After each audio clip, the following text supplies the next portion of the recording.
Trump campaign is quietly working on a GOP primary insurance policy. NYT. They've rigged it anywhere they thought they could pull it off, complained the founder of a DeSantis super PAC. Despite his 50-plus point lead over the GOP 2024 primary field, former President Donald Trump has often seemed aloof from day-to-day campaigning, especially as he faces 91 felony charges, 4 indictments, and at least 2 civil trials.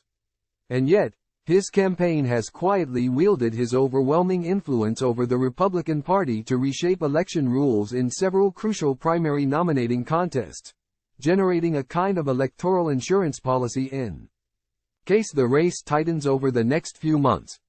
Trump and his team have spent months working behind the scenes to build alliances and contingency plans with key party officials, seeking to twist the primary and delegate rules in their favor. The New York Times reported Saturday in a major review of these efforts.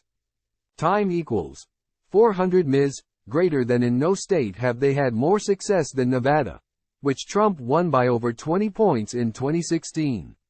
In September, the state GOP enacted new rules that restrict super PACs from sending speakers or campaign literature to caucus sites and keep them from acquiring data from the party. That move dealt a massive blow to the campaign of Florida Governor Ron DeSantis, which is relying heavily on its well-funded super PAC, Never Back Down. Nevada's state GOP chair, one of Trump's fake electors in 2020, was part of a group of several state party officials who Trump brought to Mar-a-Lago in March. They've rigged it anywhere they thought they could pull it off, said Ken Cuccinelli, a former Trump official and founder of Never Back Down. No one has tried to rig the rules like Donald Trump has been doing here, at least in a very long time. And no one has ever done it who, in other circumstances, complains about the rules being rigged. I don't think they play fair, added DeSantis campaign manager James Uthmeyer. The Florida governor's campaign has not said whether DeSantis will apply to the Nevada ballot in February. Not only is it a strategic victory, but it's also a moral defeat for the DeSantis PAC, said Alex Latcham, who oversees Trump's operations in early primary states, in an interview with The Times. Latcham described the DeSantis campaign's criticism of the primary changes as sour grapes on behalf of less sophisticated candidates or their organizations who were outworked and outmaneuvered. I mean, the reality is this is politics. Another state where recent delegate changes heavily favor the Trump campaign is California, where state officials recently adopted a winner-take-all rule for the primary, which favors the former president. Never Back Down responded to the new rule by effectively abandoning its efforts in California, including a mammoth door-knocking operation that had already hit over 100,000 homes throughout the Golden State.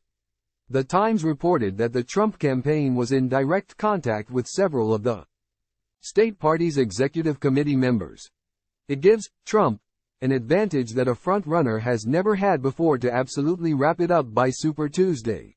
Longtime Republican lawyer Allen Ginsberg said of the California changes, at the center of the Trump campaign's effort is a little-known former White House aide, Clayton Hinson, who, the Times reported, has traversed the country for months on Mr. Trump's behalf to establish a beachhead with party officials. The campaign has reportedly wooed state GOP officials in states including Michigan, Nebraska, Kansas, Hawaii, and Tennessee. This is the kind of stuff that's not talked about in the news, Scott Golden, the chairman of the Tennessee GOP, said. This is important stuff. It is ultimately about making sure your person is the nominee.